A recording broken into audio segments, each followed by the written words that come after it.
The mashed potatoes were cold, and nobody seemed to care. I sat there, staring at the glossy sheen of butter that had hardened on my plate, while Harper leaned in toward her sister, whispering something that made them both giggle behind wine glasses.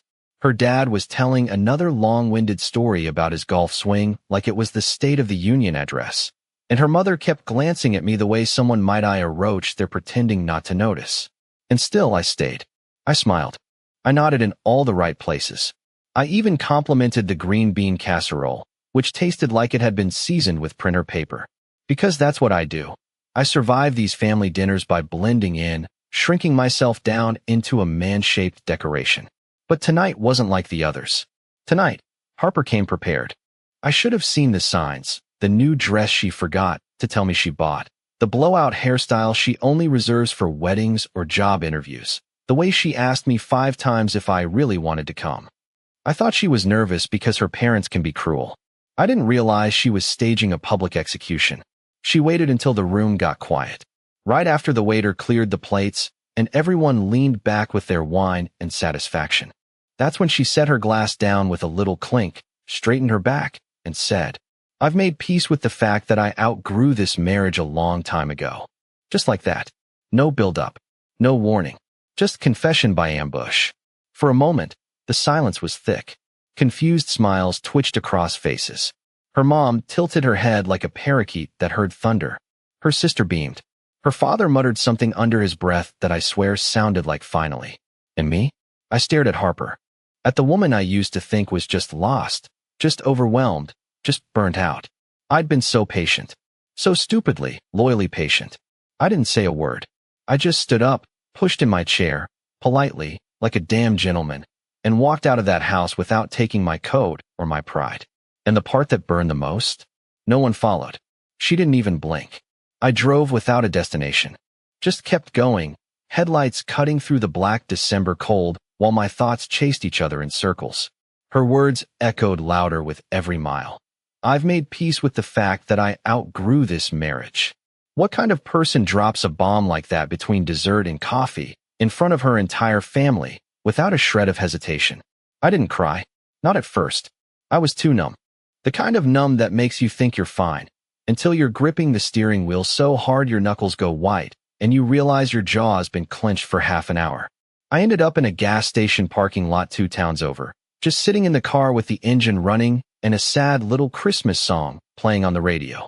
I don't even remember which one. Just bells and fake cheer while my whole life split open at the seams. I stayed there for over an hour. No missed calls. No texts. Not even a half-hearted, "Where are you?" from Harper. She really meant it. She had planned that sentence, rehearsed it even. I could picture her practicing in the mirror, probably trying out different versions until she found the one that made her sound the most evolved. Outgrew this marriage. Like I was a pair of old shoes she wore too long out of pity. Eventually, I drove home. Our home. The little blue house I spent 6 years fixing up with my own hands. New roof, new sink, repainted the porch twice. I even carved our initials into one of the floorboards in the bedroom, like some teenager with a pocket knife. What a joke. When I walked in, the place was spotless. Like nothing had happened. Her car was already in the driveway. She must have left right after me, probably feeling proud of her little speech, expecting me to come home with my tail between my legs so she could finish the job and call it closure. But I didn't go to the bedroom. I went to the garage. I sat there in the dark for hours, surrounded by paint cans, forgotten tools, and that damn shelf she begged me to build but never used. I kept thinking about all the nights I stayed up patching drywall while she scrolled through her phone, saying she was checking work emails. All the parties I skipped because she said we needed quality time, which somehow always ended with her asleep on the couch and me cleaning up dinner alone. And now, she wants to talk about growth? It wasn't growth. It was cowardice disguised as self-help. She didn't want to fix anything. She wanted to be praised for quitting. At around 3 a.m., I finally went inside. She was in bed, curled up on my side, like she owned the place. Like she hadn't just ripped the floor out from under me in front of her entire family. I stood there for a long time, watching her sleep. Part of me wanted to shake her awake, make her explain, beg for the truth. But I didn't. Instead, I turned around, went to the closet, and started packing. I didn't take much, just what I needed. A few shirts, my work boots, A pair of jeans. The photo of my late dog from when I was still living alone, back when peace didn't feel like such a foreign concept. She never woke up. I left the keys on the kitchen table next to a mug she never washed and walked out the front door without looking back. And still no message. No call.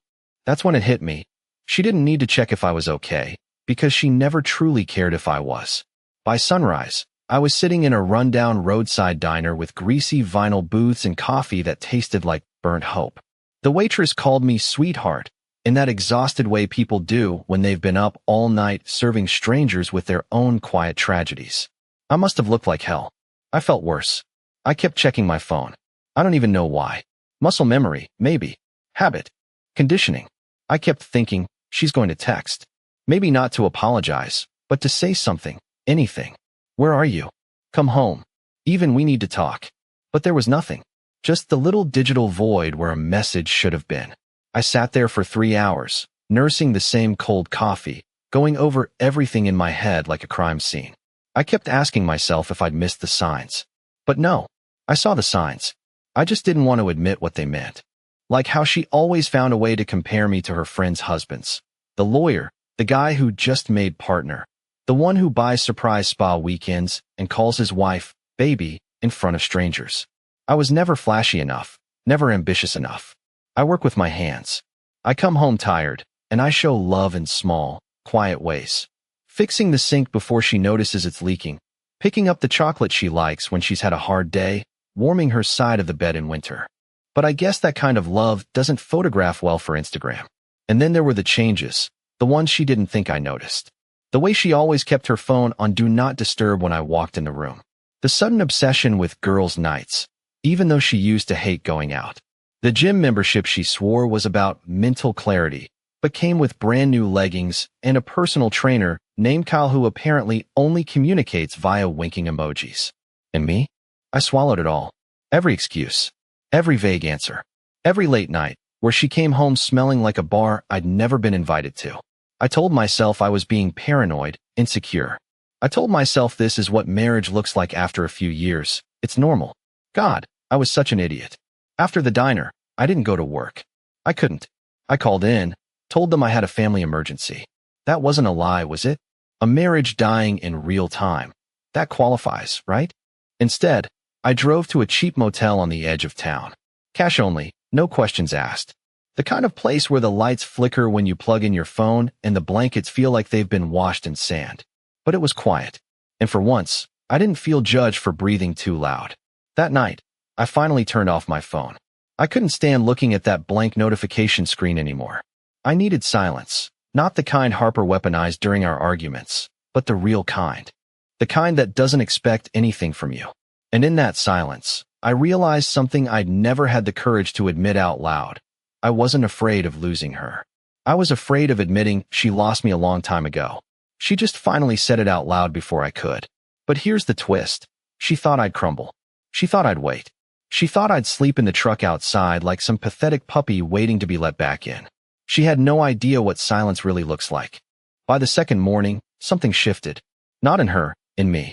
I stopped feeling like the victim and started feeling like the witness to a slow-burning fire I didn't set, but definitely ignored for far too long. For years, I'd been quietly accepting every burn, every cold shoulder, every time she rolled her eyes at my stories in front of friends or talked over me at dinner parties. I convinced myself that was just her way. But now, in this grimy motel room with buzzing light fixtures and a mini fridge that made dying animal noises every 10 minutes, I finally saw it for what it was. She didn't want a husband. She wanted a placeholder. And when that placeholder finally stood up and walked out, she didn't notice, because she never truly saw me to begin with. I turned my phone back on. Not because I missed her, but because I was curious. And there it was. A single message. Not from Harper. From her sister. Hey, you okay? She didn't mean it like that. Didn't mean it like that? No apology. No please come home. Just damage control. Classic Harper. Hide behind someone else. Let them handle the cleanup while she pretends nothing happened. I didn't answer. I left it on read. That was louder than anything I could have said. Around noon, I grabbed a coffee from a drive-thru and drove to the lake. There's this spot I used to go to before we got married. I hadn't been there in years. Back then, It was my thinking place, where I went to clear my head when life got noisy. It felt strange being back, like stepping into an old version of myself I didn't realize I missed. And that's when the calls started. First one, then 3 more. All from Harper. I didn't pick up, not because I was trying to punish her, but because I didn't owe her anything anymore. She gave her grand declaration in front of her family like it was some motivational TED Talk, and now she was scrambling to backpedal. Too late. Then came the voicemails. The first one was light. Hey, just checking in. Kinda weird not knowing where you are. Call me? The second was less casual. Seriously, Emery. This isn't funny. You're being dramatic. Can we just talk? By the third, her voice had cracked. I didn't mean for it to come out like that. You're twisting it. Please come home so we can talk like adults. I'm freaking out here. Oh, now you're freaking out? Now that the man you claimed to have outgrown has actually left? I didn't respond. I just sat there on that cold wooden bench by the lake, watching the water ripple in silence. And for the first time in years, I felt still. Not happy, not healed, but still, like I didn't have to chase someone's love anymore. And while I sat there in that stillness, I thought about the 100 little moments I had ignored. The way she always turned her body away from me in bed. How she laughed harder at other men's jokes. How she used to reach for my hand when we crossed the street, but stopped sometime last year and never did it again. None of those things felt big at the time, but they were. They were her slowly pulling away, while I stayed still, hoping she'd turn back. But she didn't. Not until I was gone. When I finally left the lake, I had 17 missed calls. All from her. No more from her sister. No more casual check-ins. Just Harper. Spiraling.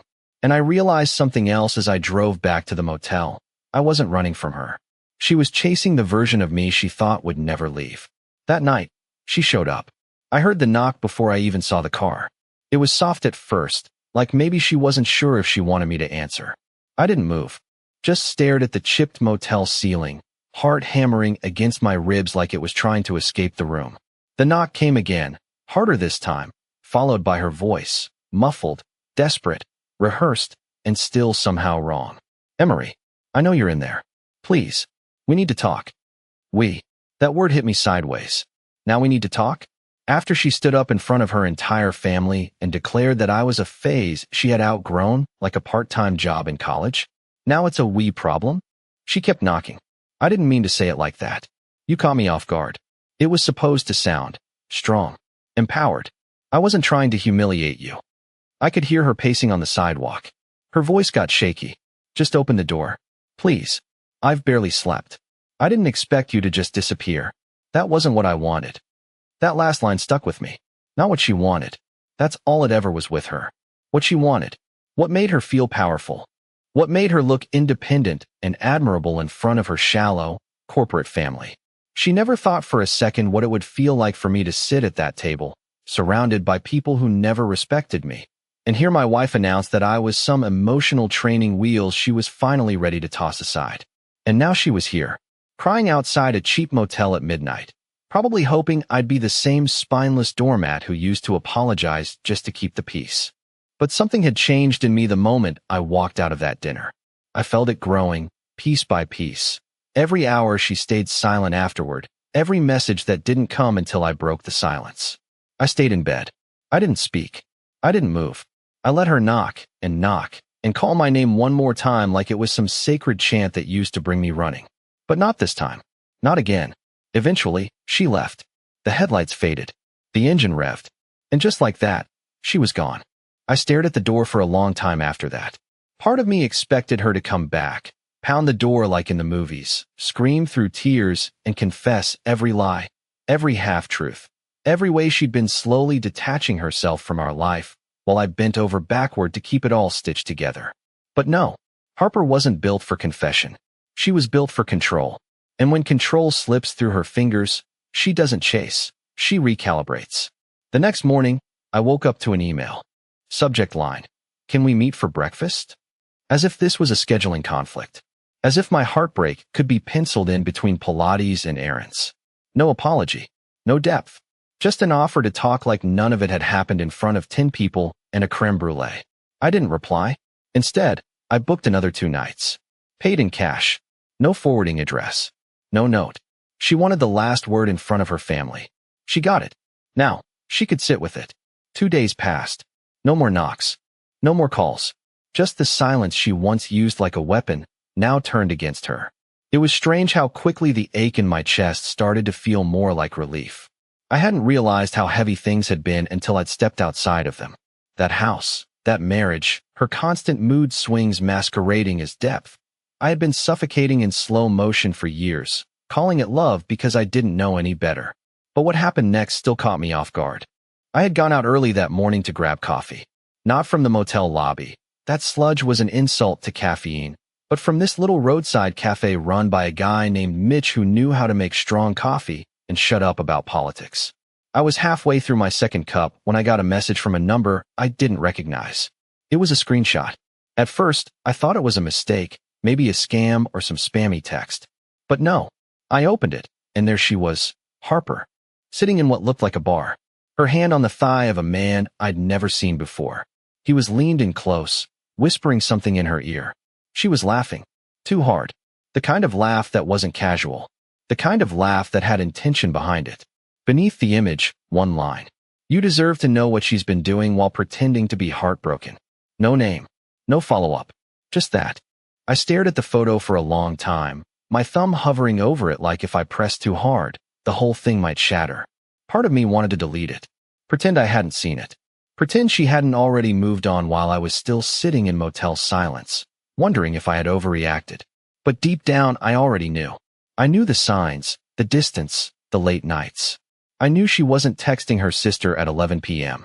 I knew the gym sessions weren't about mental clarity. And still, seeing it, the proof, made something snap.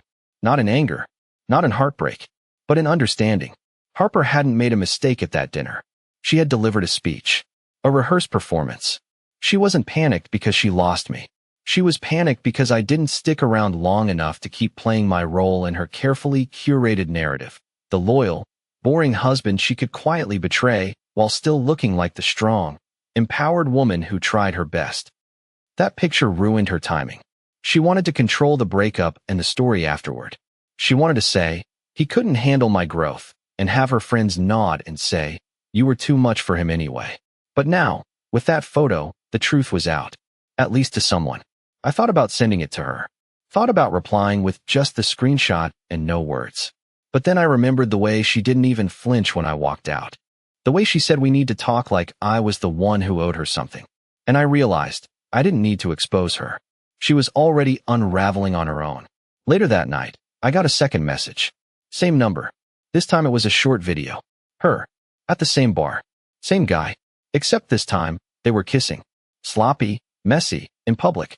The kind of kiss that doesn't happen unless you've already convinced yourself you're single, or never respected the commitment in the first place. This time, I did reply. Thanks. I won't be going back. I blocked the number right after. Whoever sent it, maybe a friend, maybe someone she hurt, they'd already done what needed to be done. I sat there in the motel room, the TV on mute, the city buzzing faintly outside, and I felt something unexpected. Peace. Not the fake kind I used to chase, the real kind. The kind that comes when you finally accept that some people never wanted to love you. They just wanted to be loved by someone too loyal to leave. Harper didn't lose me at that dinner. She lost me the moment she mistook silence for weakness. I didn't hear from her again for another 2 days. And then suddenly, like some internal alarm finally went off, she came alive. Not with regret, not with apology. With panic. Raw, clumsy panic. First, she sent a long text. Too long. One of those messages where someone tries to rewrite history by burying you in carefully chosen words that sound sincere but never actually say anything. She called me unreachable. Said she felt blindsided by how quickly I gave up. Claimed that the dinner table comment had been a metaphor, and I had taken it out of context. She wanted to meet. Said we owed it to ourselves to process everything in person like adults. I didn't reply. 6 minutes later, another message. Then 10 more over the next hour. She switched tactics quickly. From concerned to angry. So you're just going to ghost your wife? After everything I've done for us? You're proving exactly why we were stuck. You're acting like a child. I watched the messages pile up like junk mail. Every one of them reeked of desperation wrapped in control. That was always her thing. She never knew how to just feel something. She needed to manage it, narrate it, perform it. Then she tried to weaponize sympathy. A message from her sister came through. Harper's a mess. She hasn't eaten. She's not sleeping. Can you please just talk to her? Oh, now I was supposed to save her from the fallout of her own performance? I didn't reply to her sister either. That night, she called me 12 times. The next morning, I got the email. This time, the subject line was different. Please don't let this be the end. Inside was a wall of text, all lowercase, like she had typed it at 3 a.m. from the floor of our bedroom. She rambled about missing my presence, about how the silence was making her question everything, about how the guy at the bar meant nothing and was just a dumb mistake made in a spiral. She admitted the photo, the one I never even mentioned, and said it was just one night, and she didn't expect to be seen. That line stuck with me. She didn't expect to be seen. And there it was. The truth. She wanted freedom without accountability. She wanted to outgrow the marriage privately, cheat quietly, and then, when she'd collected enough emotional ammo, leave gracefully on her own terms, with sympathy and validation. She never planned for a version of me who would walk away before she gave the final speech. I realized something while reading that email, and I reread it 3 times just to be sure I wasn't imagining it. She never once said she loved me. Not in the message. Not in the voicemails. Not in the barrage of texts. It was all about the fallout. About control. About how I made her feel. Not once did she ask how I was holding up. Not once did she say, I miss you. Just, I miss the way things were. And the truth was, so did I. But the difference between us? I missed the version of us that was real. She missed the version she could manipulate. I didn't reply. Instead, I packed up my things, checked out of the motel, and drove to a small cabin a friend from work had offered me months ago. Back then, I thought I'd never need it. I remember laughing, telling him, why would I need a place to escape to? He just shrugged and said, sometimes, man, the storm doesn't hit where you expect it to. Now, I understood exactly what he meant. And as I drove away from that motel, away from the city, away from her, I felt something I hadn't felt in years, my life returning to me. She wanted me to open the door. She just never expected that once I walked through it, I'd never come back. The cabin wasn't much. 1 bedroom, slanted porch, the smell of pine in every corner. It had no TV, spotty cell service, and creaked like an old man when the wind hit it just right. But it was mine for now. No eggshells to walk on. No biting my tongue. No pretending to be smaller just to keep someone else comfortable. For the first time in what felt like forever, I woke up and didn't feel like I was losing a game I didn't know I was playing. I spent the next few days in silence. Not the cold, punishing kind Harper used to deploy during arguments, but the healing kind. I read old books, took long walks through the trees, drank bad coffee on the porch, and watched the sun climb over the hills like it had somewhere to be. It sounds cliché, but after the chaos, stillness felt like medicine. And then something unexpected happened. A friend from work, Nick, one of the guys I thought barely remembered my name, texted me. Said he heard I'd taken some time off, and asked if I was okay. I told him, vaguely, that things ended. He replied with something that surprised me. Good. You were disappearing, man. Glad to see you waking up again. Waking up. That stuck with me. I hadn't realized how far I'd sunk into that quiet, gray version of myself. The one who just went along with everything to avoid conflict. The one who thought loyalty meant self-abandonment. The one who thought love meant tolerating distance. And the sad part? I thought that was normal. I thought that was marriage. But it wasn't. Not really. One afternoon, while fixing a broken hinge on the cabin door, I got another message. Not from Harper. From a woman I barely knew. Rachel, an old co-worker of mine who had transferred to another department before I left. We had always gotten along in that quiet, work break room kind of way.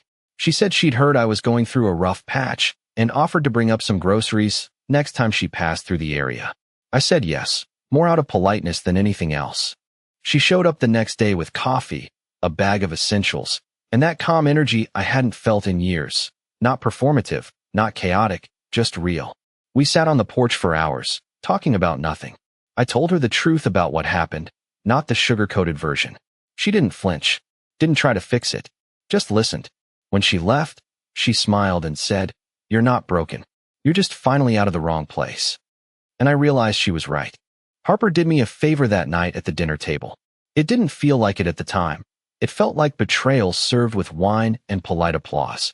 But in hindsight, she set me free, not out of kindness, but because she was done pretending.